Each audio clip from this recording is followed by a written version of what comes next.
चलिए जानते हैं देश दुनिया के काम की और उनसे जुड़ी हर महत्वपूर्ण बड़ी खबरों को। लेकिन उससे पहले अभी तक आपने इस चैनल को सब्सक्राइब नहीं किया है तो अभी करें। और आप यह वीडियो कहां से देख रहे हैं नीचे कमेंट करें।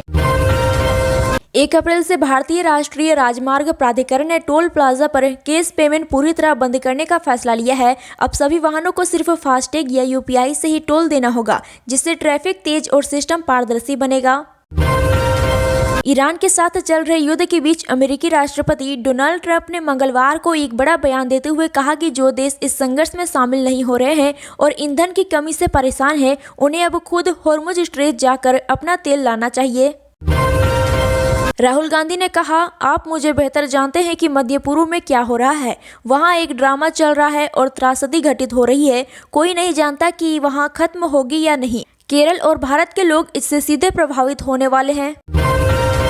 भाजपा ने केरल चुनाव के लिए अपना घोषणा पत्र जारी कर दिया है। इसमें जरूरतमंद महिलाओं को दवा और किराने के सामान के लिए 2500 रुपये के मासिक रिचार्ज वाला भक्ष्य आरोग्य सुरक्षा कार्ड देने का वादा किया गया है। केंद्र सरकार ने देश की अर्थव्यवस्था को डिजिटल बनाने और टैक्स चोरी पर लगाम लगाने की दिशा में एक बड़ा कदम उठाया है। 1 अप्रैल से पैन कार्ड से जुड़े नियमों में व्यापक बदलाव होने जा रहे हैं। इस नए नियमों का सीधा असर आम आदमी की जेब, प्रॉपर्टी की खरीद बिक्री और महंगी गाड़ियों के शौक और बैंक में जमा किए जाने वाले नकद पर पड़ेगा। वित्त मंत्रालय द्वारा जारी अधिसूचना के अनुसार इन बदलावों का उद्देश्य एक तरफ ईमानदार करदाताओं को राहत देना है और दूसरी तरफ बड़े और संदिग्ध लेन देन पर बड़ी निगरानी रखना है। कांग्रेस ने मंगलवार को गृह मंत्री अमित शाह पर तंज कसते हुए कहा कि उन्होंने लोकसभा में एक चमत्कार कर दिखाया जब वे 90 मिनट तक लगातार बोलते रहे। इस दौरान उन्होंने एक बार भी अपने पसंदीदा गाली वाले शब्द का इस्तेमाल नहीं किया। कांग्रेस संसदीय दल की अध्यक्ष और सर गंगाराम अस्पताल में भर्ती वरिष्ठ नेता सोनिया गांधी को तबीयत में सुधार होने के बाद मंगलवार की सुबह छुट्टी दे दी गई। उनकी स्वास्थ्य स्थिति को लेकर सर गंगाराम अस्पताल ने नया अपडेट जारी किया है। सर गंगाराम अस्पताल के चेयरमैन डॉक्टर अजय स्वरूप के रूप में सोनिया गांधी के स्वास्थ्य में बहुत सुधार हुआ है और उनकी स्थिति पूरी तरह से सामान्य होने पर अस्पताल से डिस्चार्ज कर दिया गया है।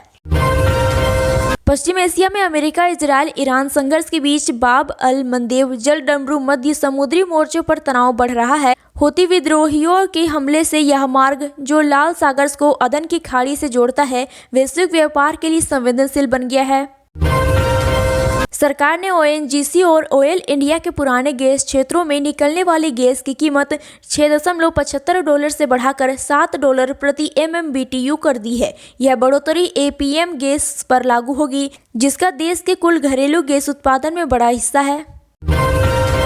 मौसम विभाग ने जानकारी दी है कि अगले महीने यानी अप्रैल 2026 के दौरान पूरे देश में औसत वर्षा सामान्य से ज़्यादा होने की प्रबल संभावना है। यानी मार्च की तरह ही अप्रैल में भी देश के कई हिस्सों में रिमझिम फुहार की संभावना है। जस्टिस ओका ने कई अहम मुद्दों को लेकर चिंता जताई। उन्होंने कोर्ट में जजों की कमी, इंफ्रास्ट्रक्चर में कमियों पर जोर डालते हुए कहा कि अदालत को बुनियादी ढांचे उपलब्ध कराकर सरकार की जिम्मेदारी है।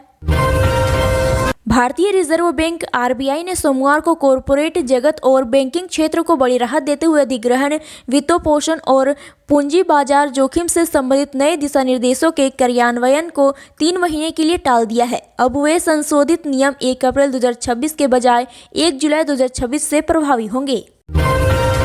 पश्चिम एशिया में जारी युद्ध के बीच भारत पर पड़ने वाले प्रभावों को लेकर संसद में हंगामा हुआ। कांग्रेस ने लोकसभा में चर्चा की मांग की, लेकिन सरकार ने कहा कि इस पर पहले ही बयान दिए जा चुके हैं और वे संवाद के लिए तैयार हैं। अमेरिकी राष्ट्रपति डोनाल्ड ट्रंप ने मंगलवार को मिडिल ईस्ट में बीते 1 महीने से छिड़े युद्ध को लेकर बड़ा बयान दिया है। ट्रंप का दावा है कि ये युद्ध जल्द ही खत्म हो जाएगा। राष्ट्रपति ट्रंप ने कहा, जैसे ही अमेरिकी सेनाएं इस इलाके से हटेंगी, स्ट्रेट ऑफ हॉर्मुज अपने आप फिर से खुल जाएगा। जनवरी के DA के ऐलान का इंतजार कर रहे कर्मचारी, अप्रैल के पहले सप्ताह में खुशखबरी मिल सकती है। सरकार की तरफ से DA का ऐलान किया जा सकता है। 2026 से 50,000 से ज़्यादा मासिक किराया देने वाले किराएदारों को सालाना किराए पर 2% TDS काटना अनिवार्य है। यह TDS आमतौर पर मार्च के भुगतान से काटा जाता है और 30 अप्रैल तक सरकार के पास जमा करना होता है। अगर किराएदार यह नियम नहीं मानते तो उन पर पेनाल्टी, ब्याज और इनकम टैक्स जांच का खतरा बढ़ जाता है। इंडियन रेलवे ने 1 अप्रैल 2026 से टिकट कैंसिलेशन के नियम सख्त कर दिए हैं। अब 24 से 72 घंटे पहले कैंसिल करने पर 25% कटौती, 8 से 24 घंटे पहले 50% कटौती और 8 घंटे के अंदर कैंसिल करने पर कोई रिफंड नहीं मिलेगा। इन नए नियमों का सबसे ज़्यादा असर आखिरी समय में प्लान बदलने वाले लोगों पर पड़ेगा। संयुक्त अरब अमीरात यूएई ने पेट्रोल और डीजल के दाम बढ़ाने की घोषणा की है। संयुक्त अरब अमीरात ने 1 अप्रैल से पेट्रोल और डीजल की कीमतों में तेज उछाल देखने को मिलेगा। भारतीय जनता पार्टी ने मंगलवार को केरल विधानसभा चुनाव 2026 के लिए अपना चुनावी घोषणा पत्र जारी कर दिया। घोषणा पत्र में सत्ता में आने पर राज्य को विकसित केरल बनाने का विस्तृत रोडमैप प्रस्तुत किया गया है। सूरत के एक घर में भीषण आग लगने से 5 लोगों की मौत हो गई। देखते ही देखते आग ने विकराल रूप धारण कर लिया। इससे वहां मौजूद लोगों को संभालने का मौका नहीं मिला। पुलिस हादसे के कारणों की जांच कर रही है। टीएमसी चीफ ने कहा कि भाजपा एजेंट्स मुख्य निर्वाचन अधिकारी कार्यालय में हजारों फर्जी फॉर्म 6 आवेदन भरकर गैर निवासियों और बाहरी लोगों को बंगाल की मतदाता सूची में घुसाने की कोशिश कर रहे हैं। यह वोटर हाईजैकिंग का प्रयास है। इजरायल अमेरिका के ईरान पर हमलों के दौरान भारतीय एलपीजी टैंकर पाइप गैस खाड़ी क्षेत्र में फंसा है। 45,000 मीट्रिक टन एलपीजी और 27 भारतीय चालक दल के साथ जहाज के 3 हफ्तों तक तनावपूर्ण स्थिति में इंतजार करना पड़ा। बजट सत्र में मुख्य चुनाव आयुक्त ज्ञानेश कुमार के खिलाफ विपक्ष का महाभियोग प्रस्ताव सफल नहीं हो सका। 193 सांसदों द्वारा नोटिस दिए जाने के बावजूद इस पर कोई कार्रवाई नहीं हुई। प्रधानमंत्री नरेंद्र मोदी ने गुजरात के कोबा में सम्राट स्मृति संग्रहालय का उद्घाटन किया, जो जैन विरासत को समर्पित है। उन्होंने पिछली सरकारों द्वारा पांडुलिपियों की उपेक्षा को सुधारने की बात कही। भाजपा ने 2026 असम विधानसभा चुनाव के लिए घोषणा पत्र जारी किया, जिसमें समान नागरिक संहिता लागू करने और अरुणोदय योजना के तहत महिलाओं को हर महीने 3,000 रुपये देने का वादा किया गया है।